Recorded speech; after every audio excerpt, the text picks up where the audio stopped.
Nona Gaprindashvili, a 5-time world champion and the first woman in chess history to earn the Grandmaster title among men, and Maya Chiburdanidze, Georgian chess Grandmaster and 5-time world champion. We all agree that the 21st century is the era of modern achievements. Rapid advancement in every field of human activity requires the generation ready to live harmoniously in modern societies, equipped with essential skills developed from the very early stage of life. Playing chess has a beneficial effect on the development of concentration, memory, logical and critical thinking. It helps to establish value judgments, make decisions, and solve problems with creativity. Chess is a very effective educational tool indeed. It is also related to the competencies defined by mathematics and other subject standards.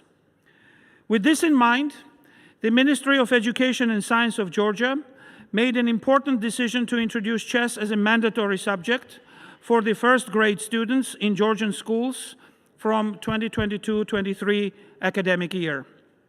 Our decision aligns with the declaration of the European Parliament of March 15, 2012, on the introduction of the program Chess in Schools.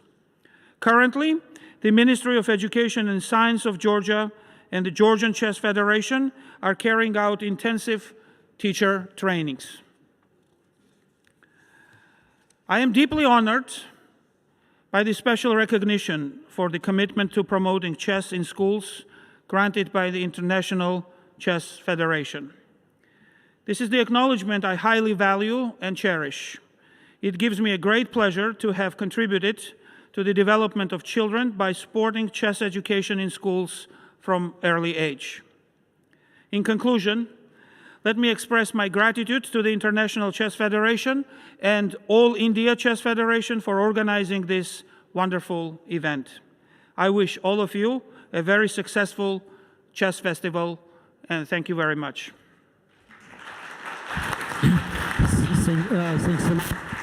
Thanks a lot. And now the elected Deputy President of FIDE, Vishay Anand, will award the distinguished minister with special certificate. Please.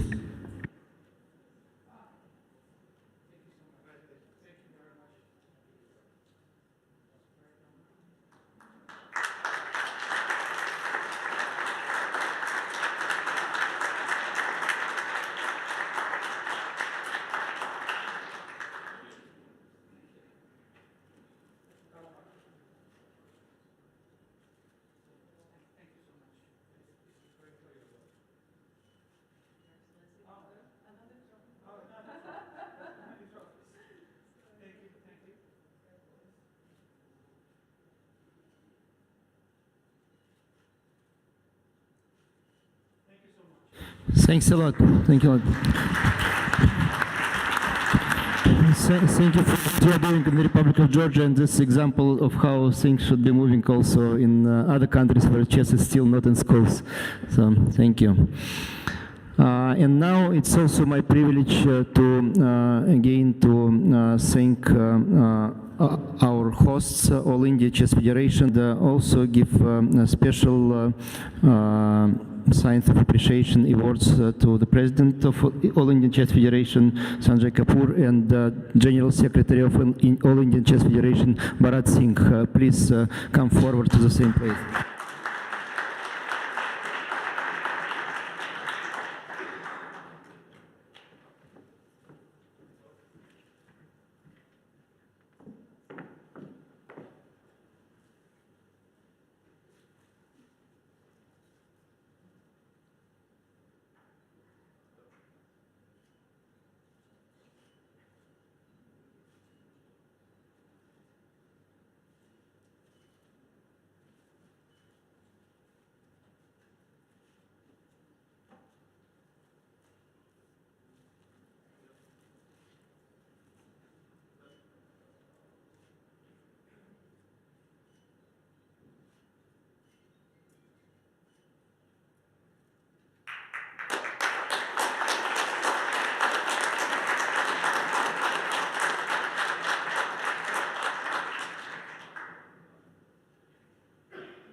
Thank you. Thank you. Let's continue.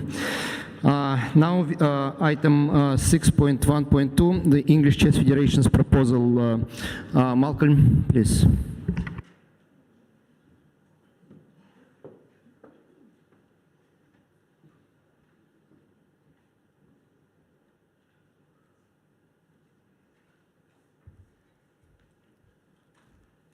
Thank you, Mr. President. If we could have, my first point is that these were supported by myself and by Grandmaster Nigel Short, who for reasons many people will be familiar with is unable to be with us today. Nigel was going to speak to 17.6, so with your permission, Mr. President, I'm going to withdraw that one and just move to 9.4, and let's get this meeting going quicker.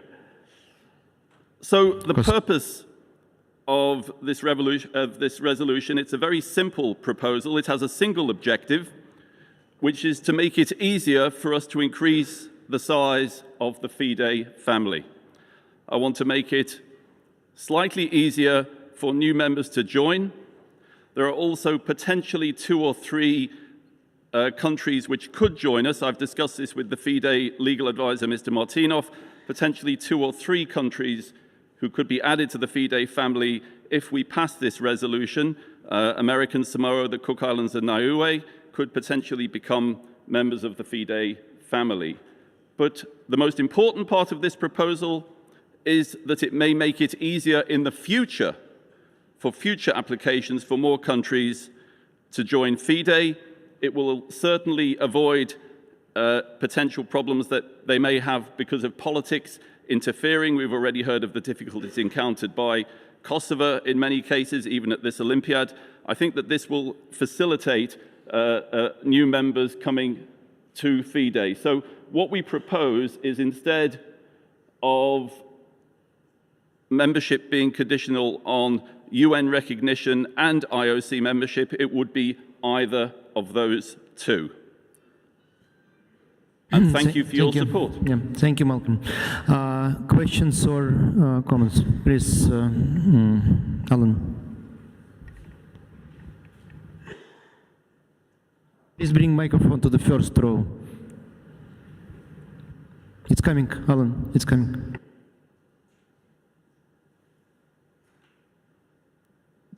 Thank you, Mr. President. I just want to stand in support of this resolution, and I would just like to remind Malcolm that before the introduction of the new charter, which is only 2020 to 2022, this was the actual membership criteria, or it was the introduction of the new charter that put in the "and."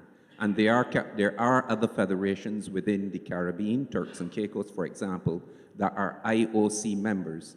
And I cannot see how FIDE can be an affiliated member of the IOC and then discriminate against legitimate members of the IOC. So I think this is a necessary correction to what I would prefer to be an oversight in the drafting of the charter. Thank you. Thank you, Alan. It'd be great if there were more. Thank you. Yes, please.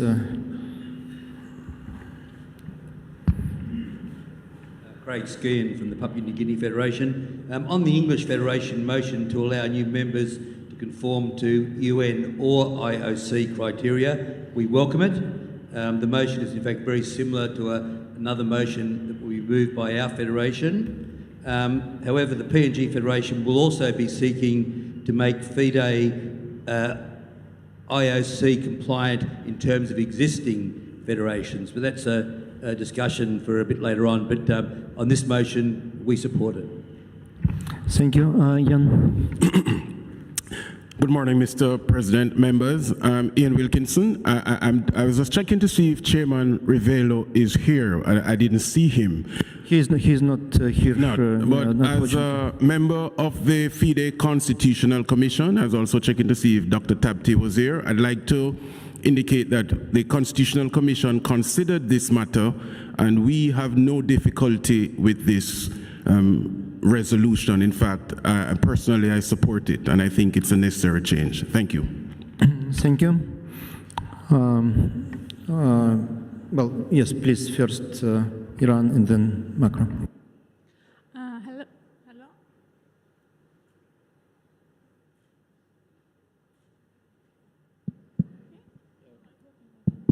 Hello, my name is Shadi Paridar. I am delegate of Iran. About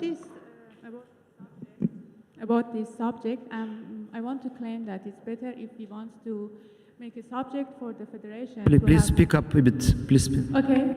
About this, I'm asking that if we want to put such a force for the federation, the other federation that are member of the FIDE, they should also have this recognized by the United Nations and International Olympic Committee, because I see that many federations still is not recognized by IOC, and in many subjects, and I see that these countries also interfered and they try to push force by IOC rules. So I offer that if we are going to do this for the new membership, we should force them for the other countries that they are not still in IOC member. Thank you. Thank you. I think that's part of another motion that we will consider in the next item. So, but I assume you support this one anyway for the new members. Georgios. This discussion is going back maybe 40 years. It's coming every time, every second year. Again, we discuss and discuss. The regulation, how Alan said, was different. Has been changed recently. It was all there. And the idea, it was, Mr. Luncinov, he wanted to have federations more than in IOC they have. I personally, in my life in general, I was in favor of following what the International Olympic Committee is doing. Actually, what Malcolm said, we cannot discriminate members that IOC has accepted, and we don't accept them because they cannot have the recognition from United Nations. But you know, it's not just only this. The way that we are recognizing the federations then affects FIDE later when it has to face a problem inside in the federation where two federations appear. One is recognized by the minister, so the political recognition, how is the United Nations, and then by the National Olympic Committee. And then FIDE is in trouble. For me, we should have here one line, simple line, that Olympic Committee has priority. So I could accept, let's say, that only Olympic Committee is enough, if it is. But there is then the argument that they want to include more federations that they are not recognized by Olympic Committee. But we should have a priority.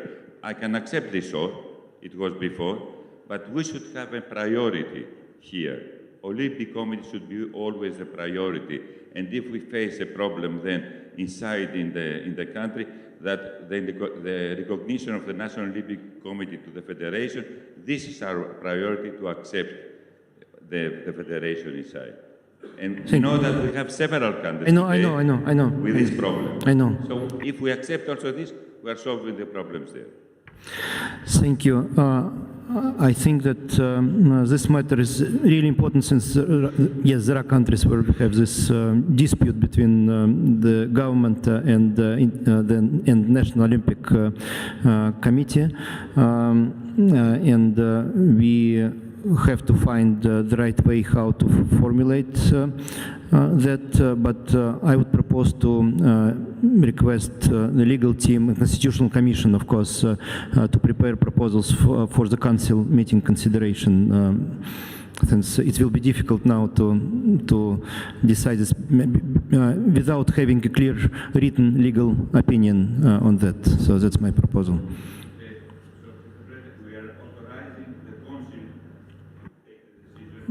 Yes, on this, before the next General Assembly at least, yeah. No, I'm saying that the Council can take a decision at the next meeting to be in effect during the period before the next General Assembly, and then the next General Assembly can confirm it.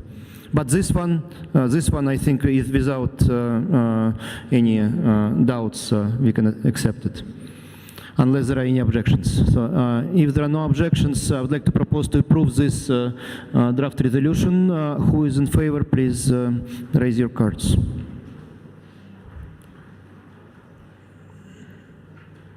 Thank you. Against? 1. 2. Abstained? 1.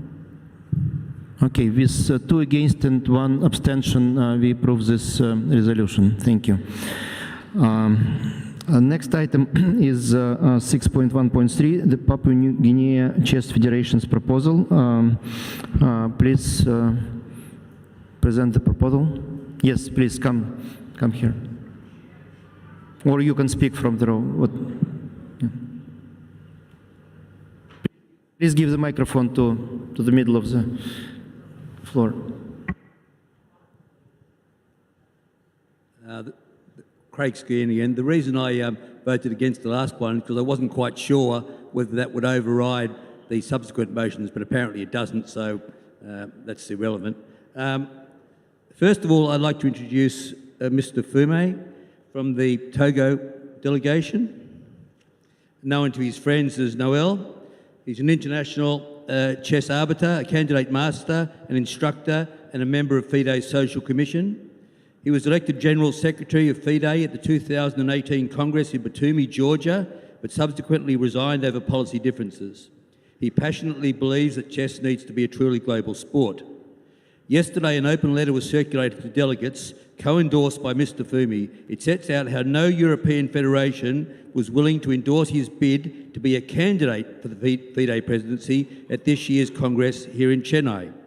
The letter mentions the unwillingness to do so was disrespectful to Africa. But Mr. Fume would like to clarify that he saw it more as disrespectful to him personally as an African. The open letter, also endorsed by Mr. Stuart Fancy of the Papua New Guinea delegation, sets out the reasons behind 2 motions from PNG's Federation, 6.1.3a and 6.1.3b. I will say more about the second motion later. In relation to 6.13a, the aim is to tidy up last year's FIDE board decision to grant Isle of Man affiliate federation status, allowing it to play under its own flag, but not giving it General Assembly voting rights. Affiliate membership is meant for groups such as the Commonwealth Chess Federation and the ASEAN Chess Federation, which do not send teams to play in tournaments and do not vote in the General Assembly. So we think it's a bit of a mismatch. Our proposal is for the introduction of a new associate member category to enable some well-run federations that do not qualify for recognition and participation under the current statehood rules of both the United Nations and the International Olympic Committee to play but not to vote. Now, I want to quote from the Constitutional Commission what they say on that in relation to 6.13a. It states that last year, Papua New Guinea Federation advanced the same or a very similar proposal that approval by the General Assembly, for approval by the General Assembly. The institution of a new kind of membership for associate member federations would constitute a real revolution for FIDE. These associate members would have the same powers of the member federations. It means the full members. This could be considered in contrast with IOC rules and with the same ART 9.4 of the FIDE Charter.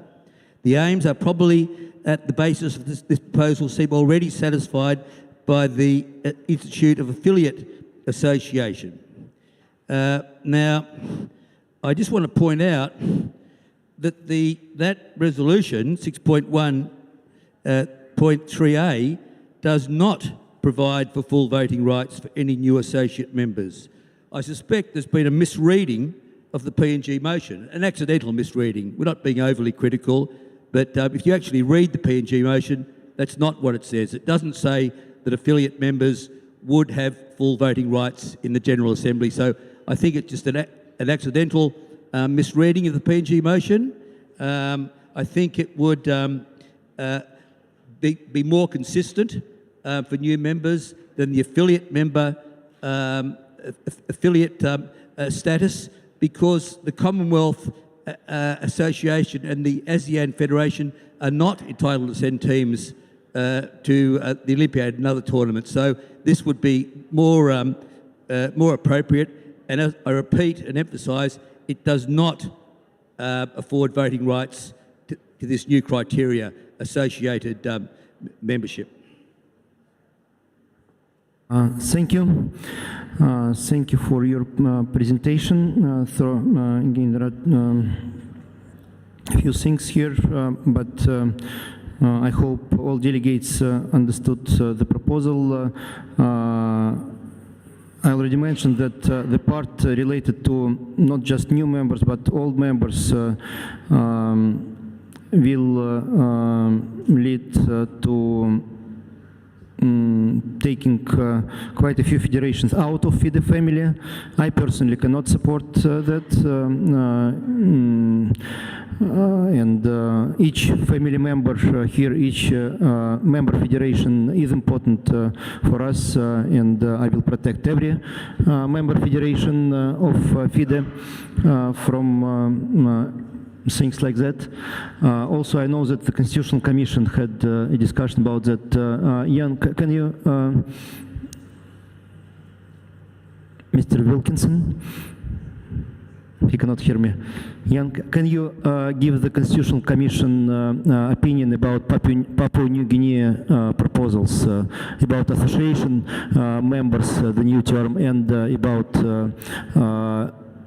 effectively removing a few federations from FIDE if we apply the same rules to old federations?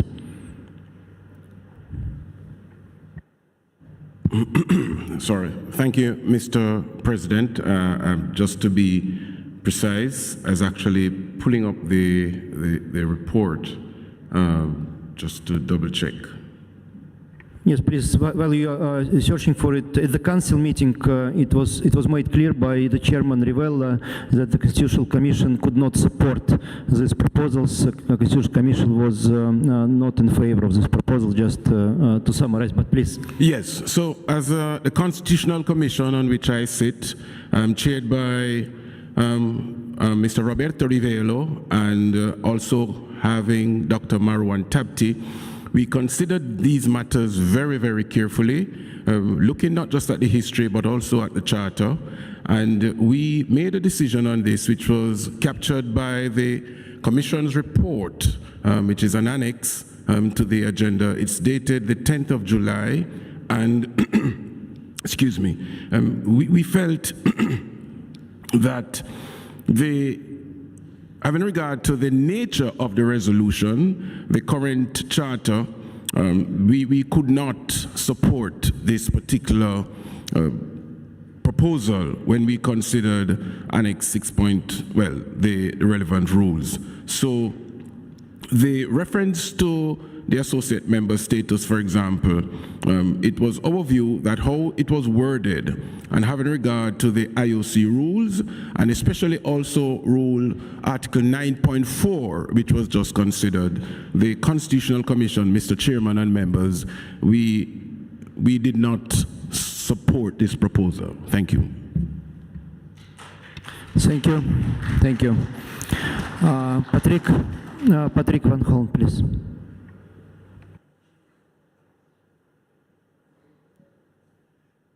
Thank you. We discussed also this proposal in the Monaco Chess Federation, and also on the last meeting of the Small Nations Association of Europe. And I think we are here to unite FIDE and unite all federations, and not to exclude federations.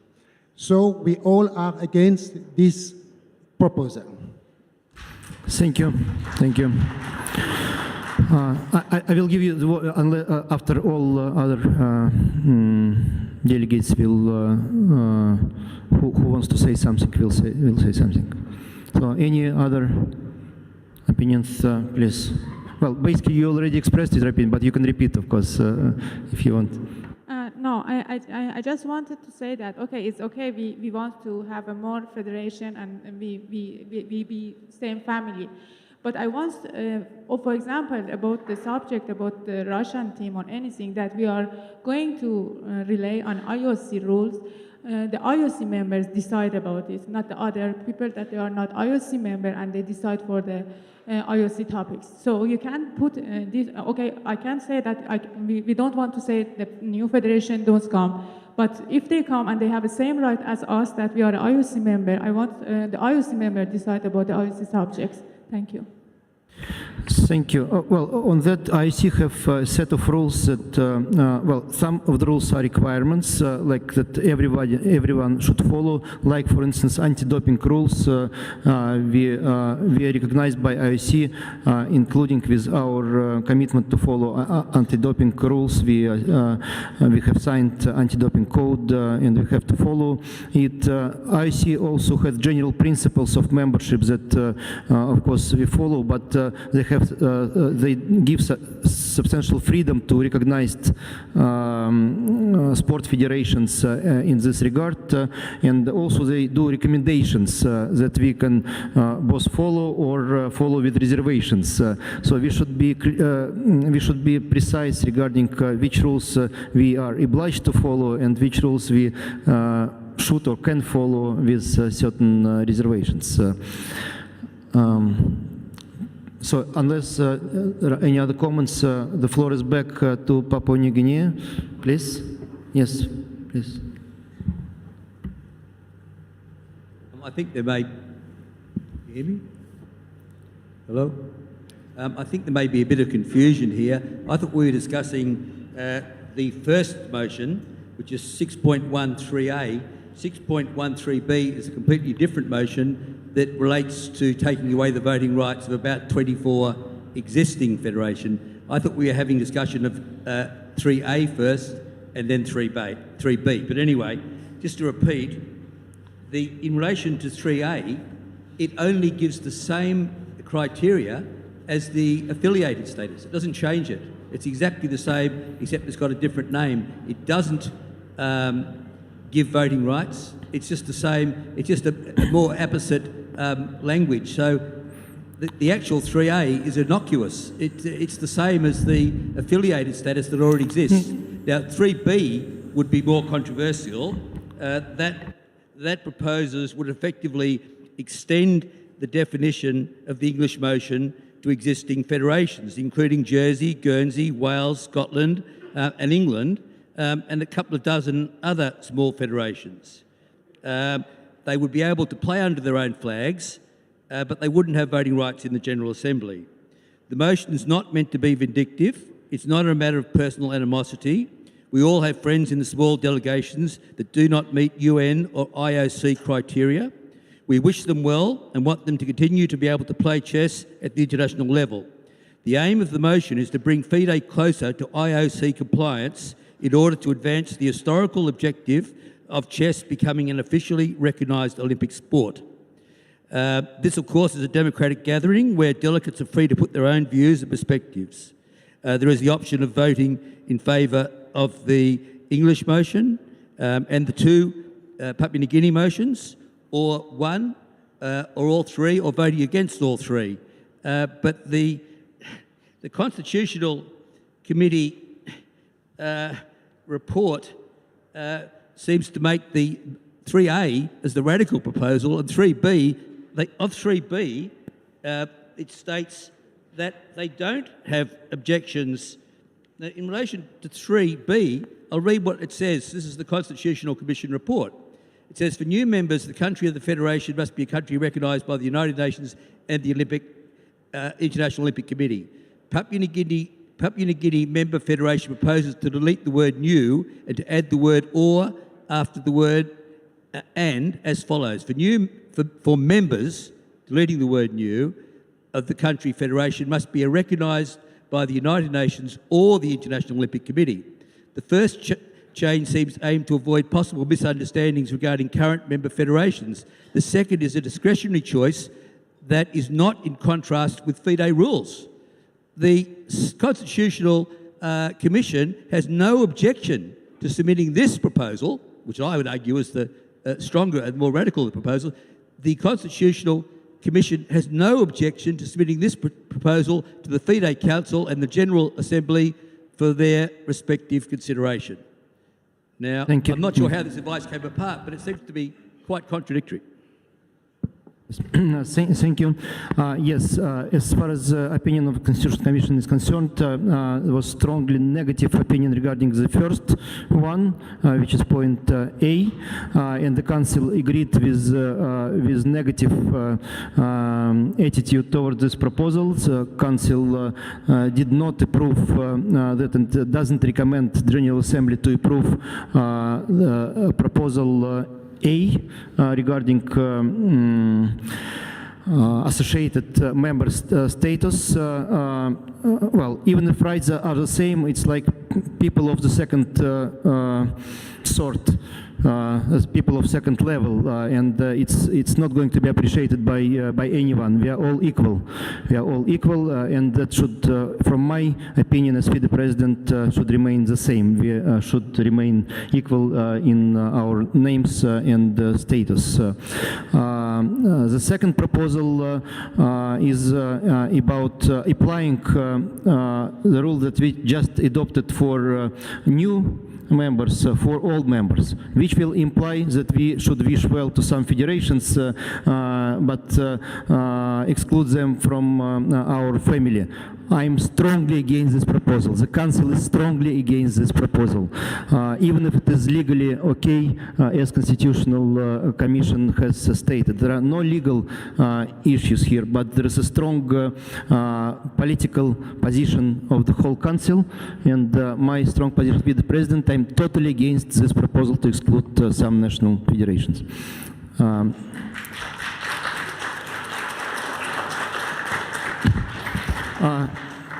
Microphone to the first row, please.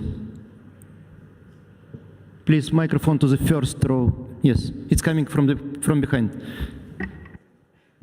Thank you, Mr. President.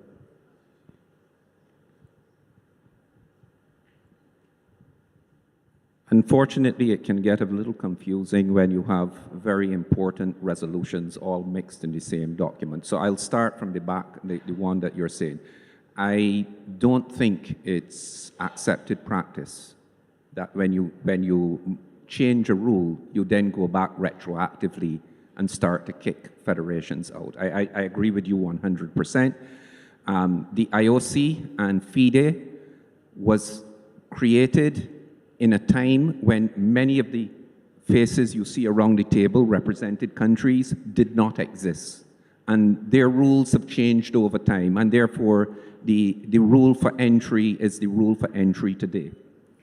As it relates to the issue of the Isle of Man being an associated organization, I think that's something we need to look at. I don't think the associated organization is really what the Charter had foreseen for countries like the Isle of Man. And the Isle of Man is not the only one. In the Caribbean, I have some, I don't want to call them sister federations, but I have some Francophone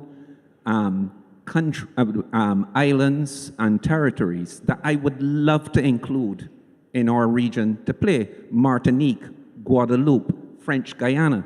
They cannot play in the Americas. They have to go to Europe and play in France, simply because they would not. So I think this requires some more study. I'm certain there's a solution we can find for this, so that we can find a way to rightfully include these type of things. There is one caution I want to also add here, and my friends from Canada will know what I'm talking about. This opens a Pandora box, that when that box is open, we may not like what jumps out at us. Right, my friend from Canada? Thank you. Thank you. Thanks a lot for your opinion. Again, I will put this on vote now. Again, on item 6.3. Malcolm, yes, please.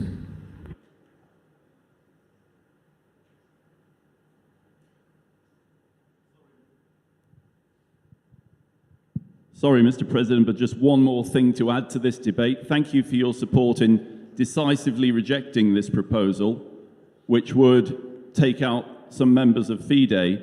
I wonder if I could just have my slides on the screen again. They turned up while the delegate from PNG was speaking, because there's just one point I'd like to add to this debate. Yes, Can please we get put these- 6.1.2 on screen. Can we get those back, please? There were 4 slides. We saw them before.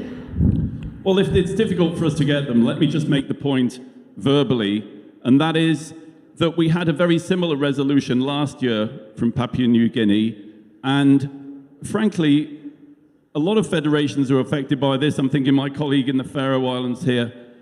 We're fed up with having to deal with it every year. And in most organizations, when something is decisively rejected, it's not brought back the following year.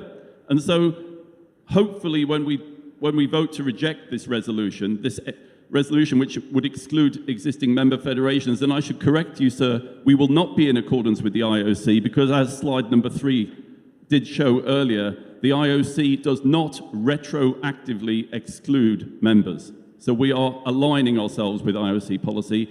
Once we have decisively rejected this resolution, that we don't discuss it next year, and we don't have to put up with all the emails and all the nonsense from Papua New Guinea in future on this matter. Thank you.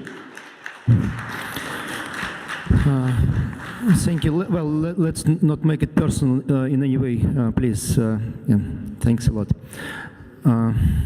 Okay, please, just the last one, and we need to vote, since otherwise we will sit until the night. Thank you, Mr. President.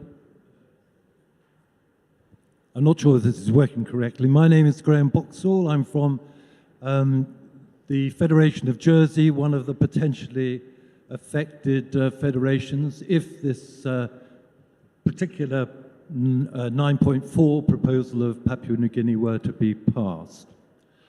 The Papua New Guinea representative mentioned the report of the Constitutional Committee of, I think, the 10th of July, which indicated at that point that it did not object to Papua New Guinea's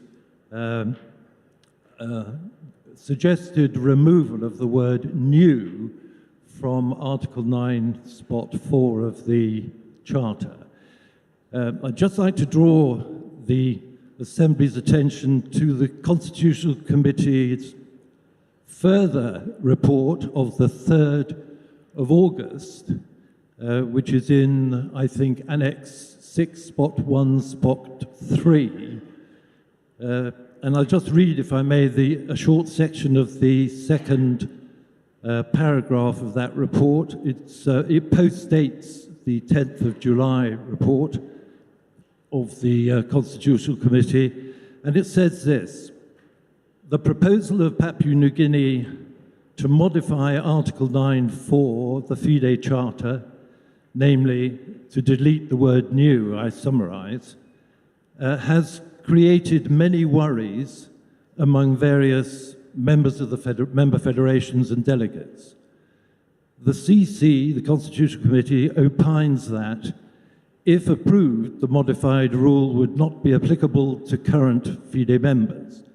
However, given that this could create some misunderstandings, the Constitutional Committee advises the Council and the General Assembly to not approve this proposal. In other words, they are telling us they would rather this proposal to omit the word new be rejected. Thank you, Mr. President. Thank you. I think the positions are clear, and let's put it to the vote. Against with regarding 6.1.3a, there is a negative opinion of the Constitutional Commission and negative opinion of the FIDE Council. So we are against this proposal. Please, who is in favor of this proposal? 1, 2,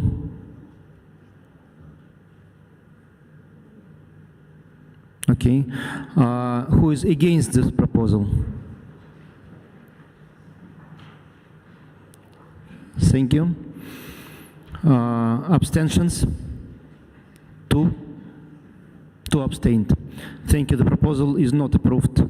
6.1.3b. There is no legal matter here from the opinion of the Constitutional Commission, but the Council is strongly against this proposal, and you heard also voices from the floor. So who is in favor of this proposal? One.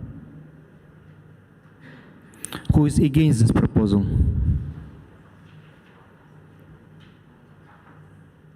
Thank you. Abstained? 2, 3. 3 abstentions. Thank you. The proposal is not approved. We move to the next one, Constitutional Commission report. You have it in the annexes, but Constitutional Commission worked until the beginning of the electoral procedures, and I think Chairman Rivella already described basically all Constitutional Commission conclusions. So unless Mr. Wilkinson, there is anything to add, we will just take note of what Chairman Rivella reported to us yesterday, and he's not here today. Jan, anything to add to what Chairman Rivella said yesterday already? Thank you, Mr. President. No, Mr. President, especially in the interest of time, the reports can stand as tabled. They are self-explanatory. Thank you. Thank you. Thanks a lot. So we know the report. I was asked to move the matter matter 10.3 FIDE awards a bit closer to this part of the meeting before the presentation of Uzbekistan bid for the Olympiad. So can you please put on screen 10.3 item proposals for FIDE awards?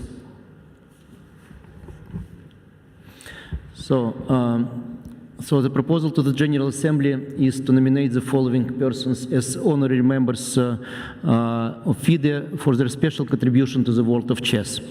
Grandmaster Vlastimil Hort, Germany. Grandmaster Slim Bouaziz, Tunisia. Mr. Jorge Vega, Continental President for Americas.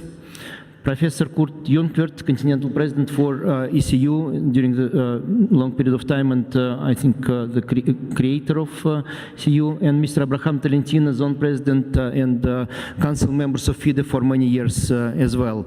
Of course, we have CVs of this important people if you need those, but I believe all these names are well known to our community, or you can find their CVs if needed, and my proposal is to approve this distinguished fellow chess friends as honorary members of FIDE, and they will have the right to be present at the General Assembly meetings as well, due to that, if they will be able to attend. So that's the proposal approved by the FIDE Council at the last meeting, and we would like the General Assembly to ask for approval as well. If any questions or comments, please.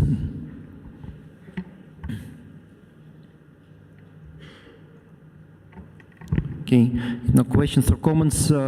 Please vote to approve this list of new honorary members of FIDE. Who is in favor? Yes. Thank you. Thank you. Against? No. Abstained? No. Approved. Thank you.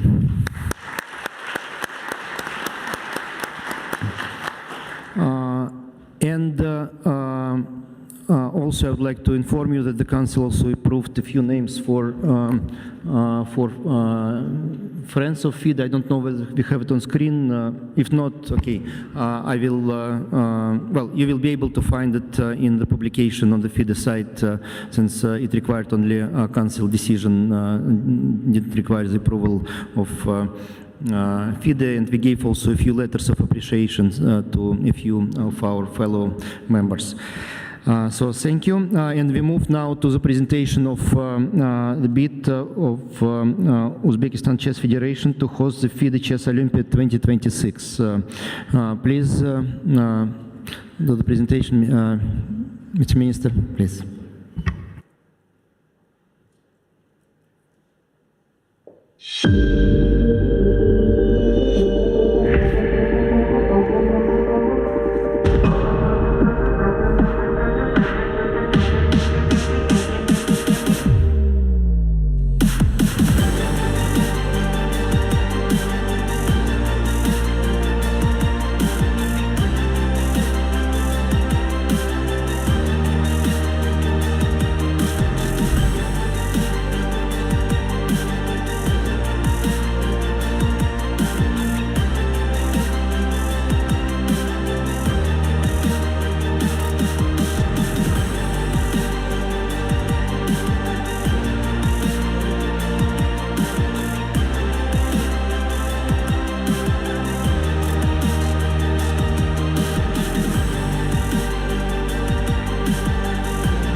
Assalamu alaikum, Your Excellencies, distinguished delegates, and dear representatives of the world chess community.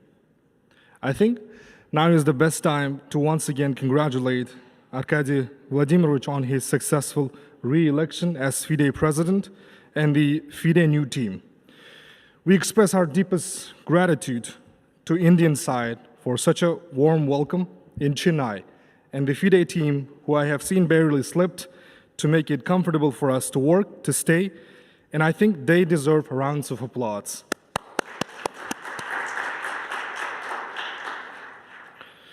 I must inform that the government of Uzbekistan, under the leadership of President Shavkat Miramonovich Mirziyoyev, is so much inspired to host 2026 Chess Olympiad and would be more than happy to invite the distinguished delegates to the magical and historical country, Uzbekistan. And let me tell you why particularly Uzbekistan. Uzbekistan is a magical country of the East where the history of cities is covered in legends, where the sun shines throughout the year and reflects unique nature and beautiful hearts of people. During its 3,000 years of history, our country has made a worthy contribution to world civilization and is the land of many scholars. Our land, considered the land of Amr Timur, Al-Biruni, Al-Khwarazmi, Al-Bukhari, At-Tirmizi, Mirza Ulughbek, Nawai, Mirza Babur, who played a critical role in the development of the whole world. And I am sure that you have heard about many of the historical sites in Uzbekistan. And I must reassure that Uzbekistan has the necessary facilities to necessary infrastructure to host the 2026 World Chess Olympiad. There are airlines that operate regular flights to more than 30 destinations. And Tashkent International Airport consists of 2 terminals that meet all the requirements and will be able to serve thousands passengers per hour and 2,400 passengers after the completion of modernization works. The Tashkent International Congress Center is very beautiful and it can host so many events that are internationally recognized. And another reason why Uzbekistan can be a very nice place for hosting the Olympiad is that the Chess Federation of Uzbekistan has considerable experience in hosting international tournaments of various levels. In 2012 and 14, FIDE Grand Prix tournaments were organized, and the world's strongest chess players competed for victory in this Grand Prix. In 2014, the Asian Championship among 6 and 12 years olds. In 2016, the Asian Championship among men and women.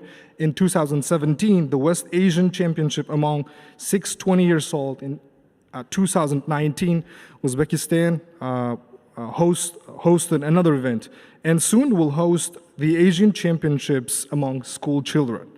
What I mean by this is that we have a rich experience in organizing such events, and I am sure the pinnacle of such events will be the Chess Olympiad, and Uzbekistan will be so much honored and inspired to host it. It should be noted that this year we hosted the largest in the history of Uzbekistan chess tournament, where from 7 to 70 chess players, chess lovers, at around 320,000 chess players for the first time in Uzbekistan participated in a championship. It became one of the largest championship that was held in Uzbekistan. And I am sure that our country has many chess expert trainers, arbitrators, volunteers, and undoubtedly. As a bright example, I can tell you there is a growing golden generation for chess players, both among men and women. In 2021, last year, Nadirbek Absatarov proved that he is among the strongest in the world in at the World Rapid Chess Championship held in Warsaw in Poland, and became the youngest world champion. Moreover, you're well aware that national team of Uzbekistan is showing a beautiful and strong game here in Chennai as well.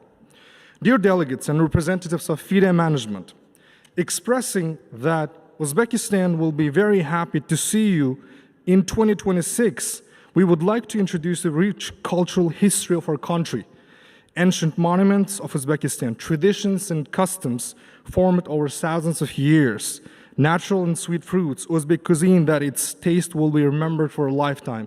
And I am sure most of you have tasted pilaf we have recently organized here, And once you visit Uzbekistan, I am sure you will have even more an interesting experience in our country. Throughout the year, we invite all the chess lovers to the magical land of Uzbekistan with the warmth of our sunny country, warm-hearted, kind, and hospitable people. Ladies and gentlemen, thank you for your attention. We hope for your voice and vote. Thank you once again.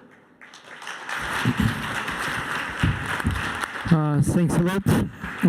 Thanks a lot once again. And I would like to thank you also and your delegation for arranging a huge plov party here, Uzbekistan party here on the sides of the Congress. We enjoyed the taste of Uzbekistan a lot. So thanks a lot. So please, any questions from the floor to distinguished minister, please. Please, Alan. Please bring microphone to the first row.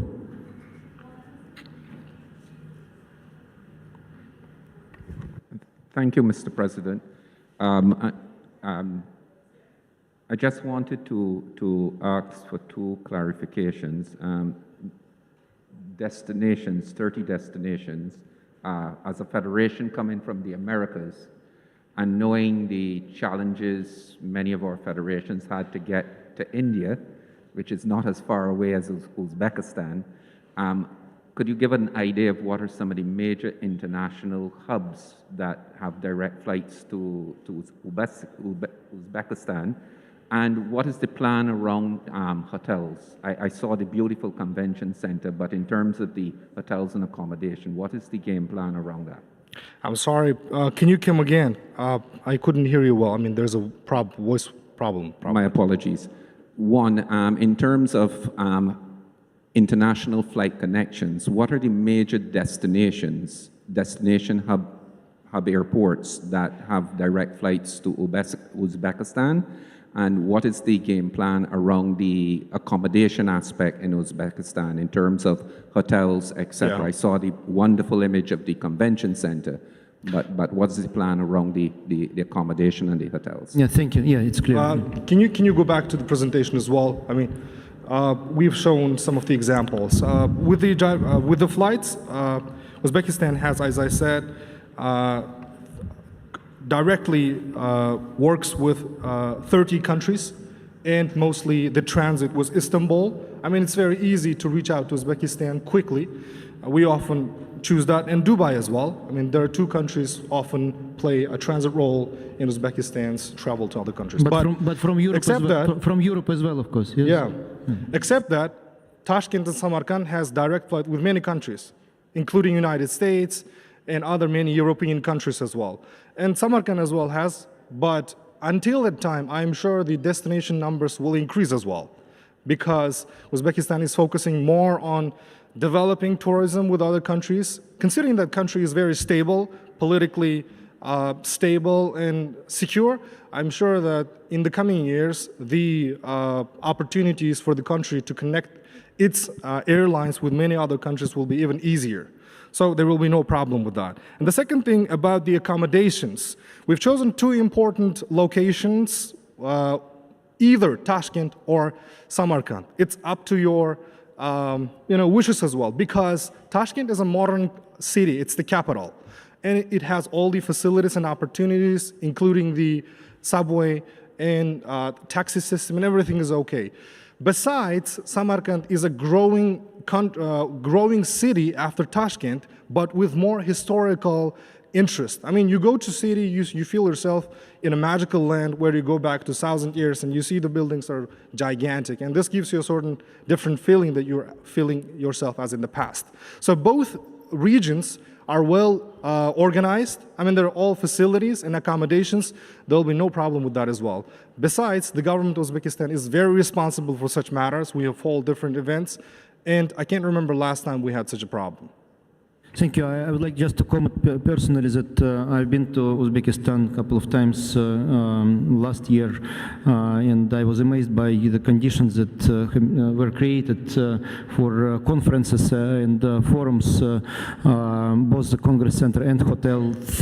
But I've been also informed that, yes, in Samarkand, simultaneously, I don't remember how many, 4 or 5 five-star hotels are being constructed now and will be in place already very soon. And of course, it's a historical city as well to enjoy for the whole chess community. So we will send the inspection, of course, to Uzbekistan to make this choice, to clarify all details, and our hopefully approval today will be, of course, conditional on answering all the questions during the inspection. But I'm sure that answers are there. Answers exist to all these questions. Thank you, Mr. President. Thank you. Yeah, thank you. Thank you for your question. Thank you. Thank you very much. It's great to go to Uzbekistan. And for me, who like history, of course, if Samarkand is really able to host it, it would be just great for history to make Uzbekistan known with the golden years of that part of the world. I think it's very impressive. It would be very impressive because, as I said, here we are a melting pot of the world, and to go to Samarkand would give it really an incredible touch. Thank you. Fantastic. Thank you very much for your comment. Thank you. Thank you. Any further questions? Please, in the back.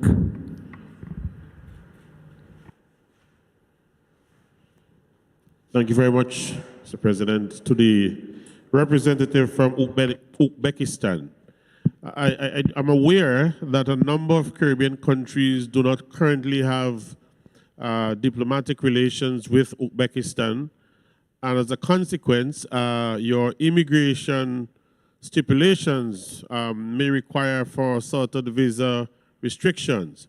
What measures are you going to put in place to seek to ensure that there is as much as possible travel, the flow of people from that part of the world to come to Uzbekistan without having a number of visas and immigration restrictions that create challenges for us?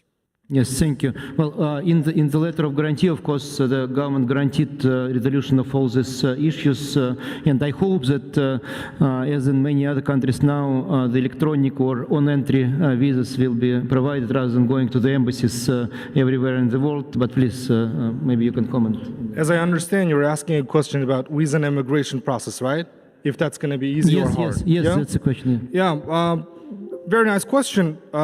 You know, Uzbekistan has opened up itself a lot. I mean, we've maximum tried to set without visa regime across the whole world, and we have now over around 100 countries where there is no visa required. But the passion we have, the government itself, I mean, as I said, the government itself has provided a guarantee letter to the name of the FIDE president, because this event is very important for us. I mean, it's about our reputation. So we are fully prepared to make it easy and comfortable for you to come and visit the country as soon as easily as possible.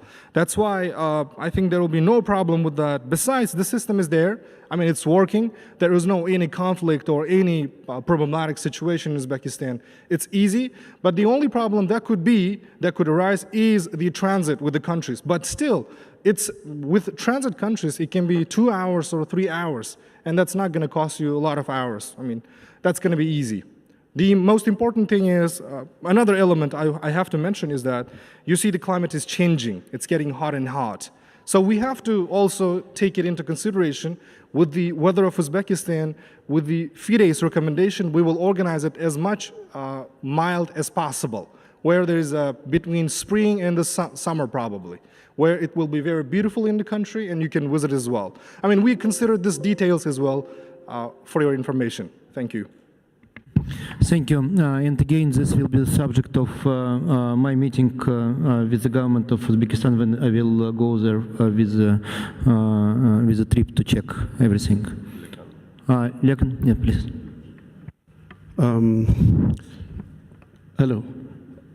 As you are aware, many federations would arrive in Uzbekistan a few days earlier, maybe a day or two earlier, and depart Uzbekistan a day or two after because of inability to get flights to arrive on the official arrival and departure dates. What arrangements are you making to accommodate these federations that may arrive a day or two earlier or will want to leave a day or two after the official arrival and closing dates? Thank you.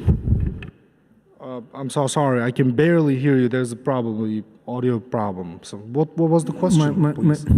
I couldn't hear either. Maybe you can give microphone. It said that because all the federations coming to Uzbekistan for the Olympiad are expected to arrive on a certain date, official arrival date, and to also depart on an official departure date.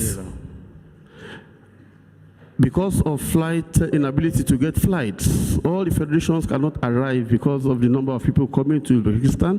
They cannot arrive on one day. Some federations may arrive a day or two earlier, and some federations may have to depart a day or two after the official closing dates. What arrangements are you making for those federations that may arrive a day or two earlier or wish to depart a day or two after the official arrival and departure dates? Thank you.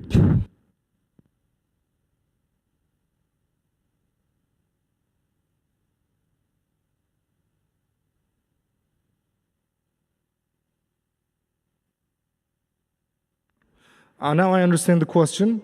We will probably work with the FIDE management, and we will ask if what would be the best decision. But still, the government of Uzbekistan will be helping you as well.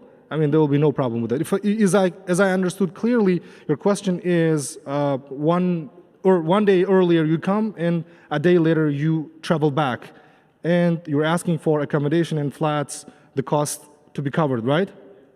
Okay. We had this issue here in India, since depending on the flight schedule, sometimes it's impossible to arrive exactly on the day when it is needed and depart on the day when everything ends. So sometimes there is 1 or 2 days difference, and somebody should pay for that. So that's the question. I think we will take this into consideration as well. I mean, if this practice have been met, we must definitely consider that as well. Thank you for your question. Yes, we have to resolve this in advance. That's all. Yes, in some way, in one way or another. Thank you. So thank you. Any other question? Yes, please.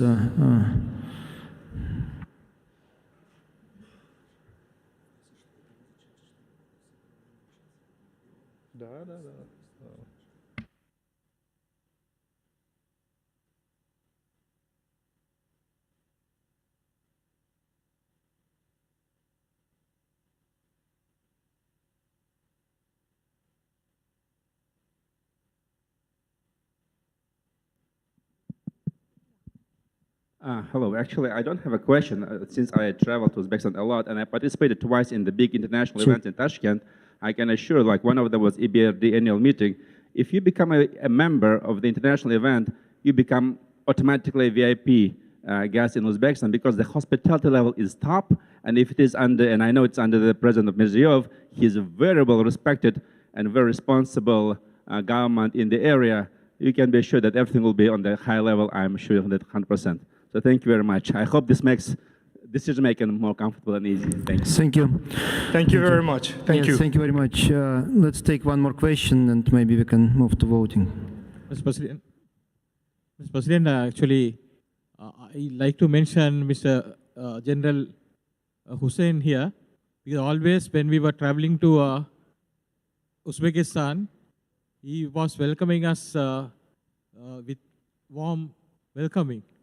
So I think this is a very good venue to go there. So we help him, we support him for this proposal of Olympiad.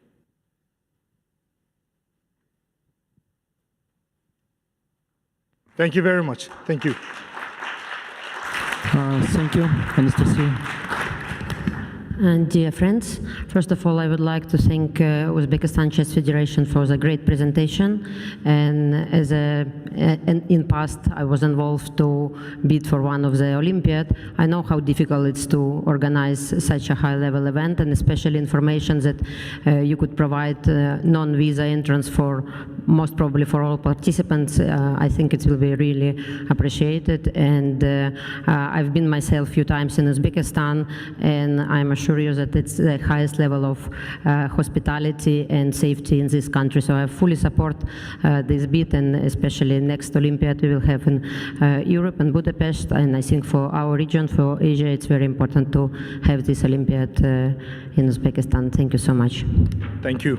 Thank you so much. Okay, I think we should move to vote. I would like to propose to approve the bid of Uzbekistan to hold the FIDE Chess Olympiad 2026. Please, who is in favor of that, raise your cards. Thank you. Against? Abstained? No. So unanimous approval. Thank you. Thank you. Thank you very much.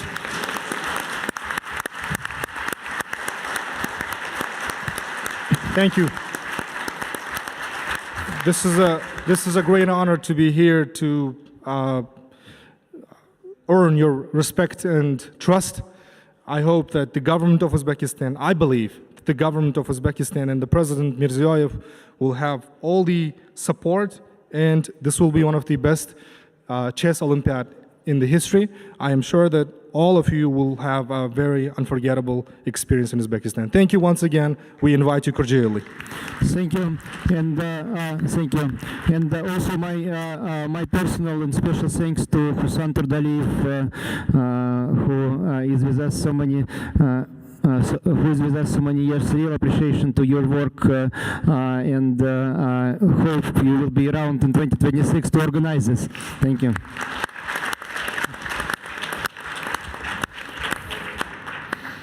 Thanks a lot. So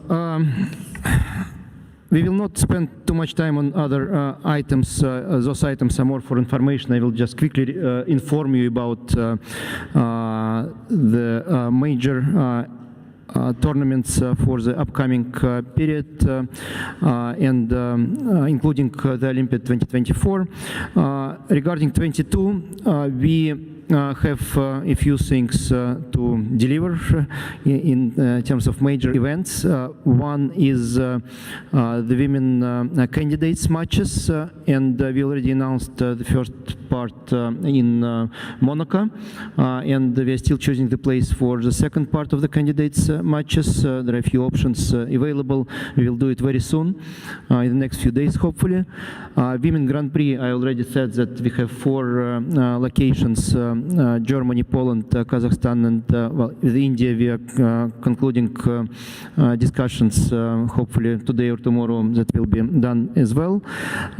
And this year we hopefully will have also World Rapid and Blitz Championship, most likely in Abu Dhabi, but also we're still in discussion about some details. Regarding 2023, besides Women Grand Prix, we have to start the Open Grand Prix or do it in any other form that will be available. We will have the World Cup, and we had the public proposal from Korea, from Republic of Korea. There is no formal bid yet. Hopefully we will receive it soon. And we are going to have Grand Swiss tournament at Isle of Man, both open and women. And again, hopefully World Rapid and Blitz in the end of the year. And also we will have the Women World Championship match after the final tournament of candidates. So all those things are in plans. And of course, the big event is going to be World Championship match in open section. So we are now finalizing regulations. We'll send contracts to players, and we are discussing already possible locations with potential interested parties. So that's all about major events. On the Chess Olympiad 2024, we've been informed that the new organizing committee has been formed in Hungary, and we'll start working with this new organizing committee right after the General Assembly. So preparations have been started, and I'm sure that will be a big success story as 2026, hopefully, in Uzbekistan. And I really hope to bring the Olympiad to other continents as well, including Africa and Americas in the next 2 Olympiad years. Regarding online tournament project, the major one that we are discussing with the International Olympic Committee is participation of chess in virtual Olympics. They started this project last year, and we are very close to concluding our discussions, negotiations with IOC to have chess in virtual Olympics in the next edition of these games. This is regarding the events. Please, any questions or comments on FIDE major events?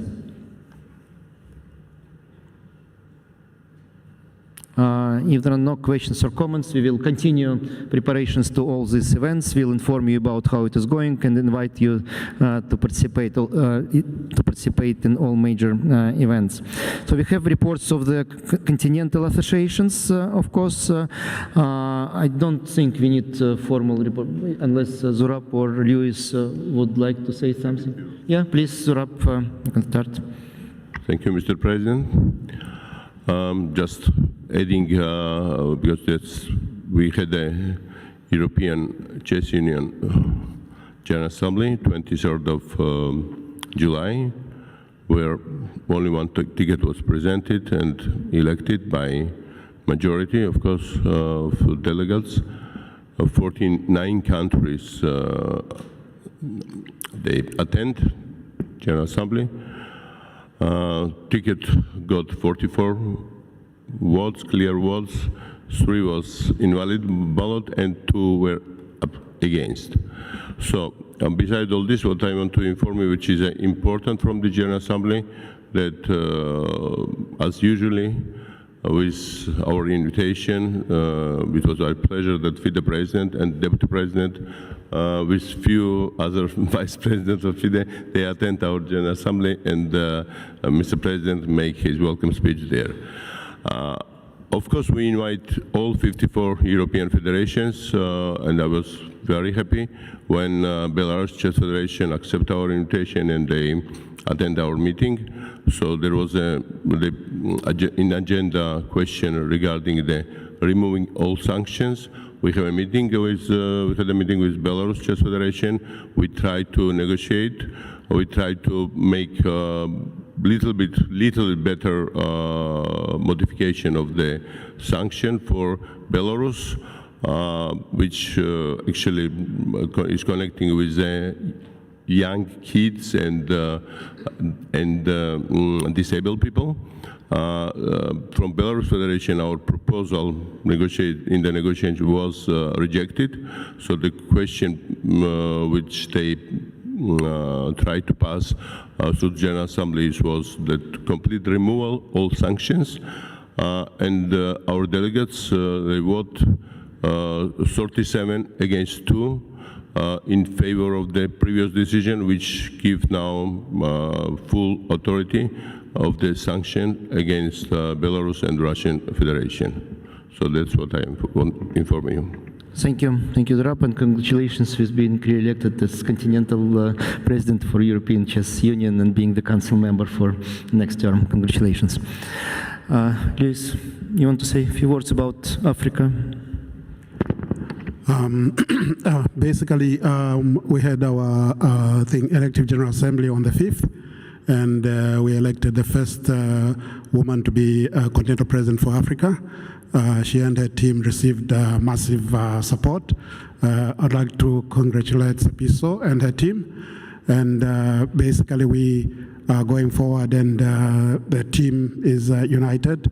And I think that as far as Africa is concerned, we're going to have a very good team going forward, and obviously with a lot of unity. So once again, congratulations to Sepiso and the team. Thank you. Thank you, Luis. Thanks a lot. Again, thank you for your work and your contributions, and of course, congratulations to the new ACC President Tsepiso Lapang. Thanks a lot. Sheikh Sultan and Jorge Vega are not with us today, but we wish them good health and all successes to the Continental Associations.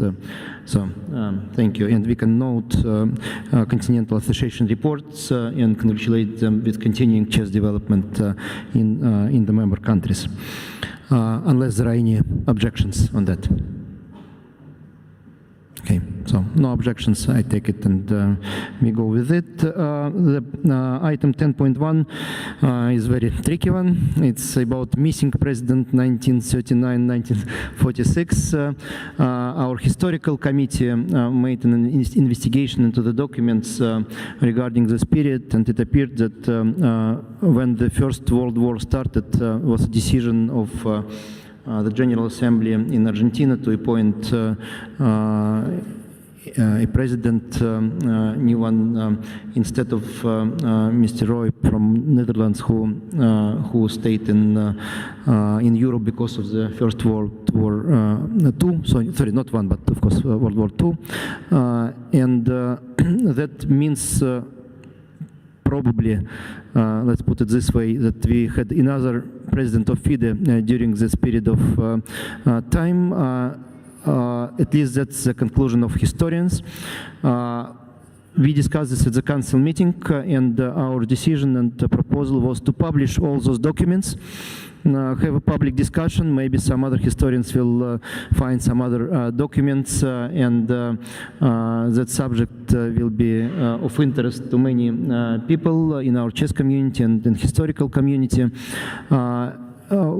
But not taking a formal decision to officially recognize this fact yet before we will hear from the whole community. But again, all documents will be published, and everyone will have a chance to have a look and enjoy our beautiful chess history.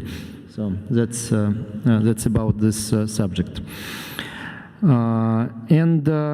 Finally, we have the letter from the German Chess Federation, Annex 10.2, regarding the case of Elizabeth Petz, regarding norms for title of grandmasters. Marcus, are you here? Would you like to say a couple of words? Or yes, Ulrich, yeah, please.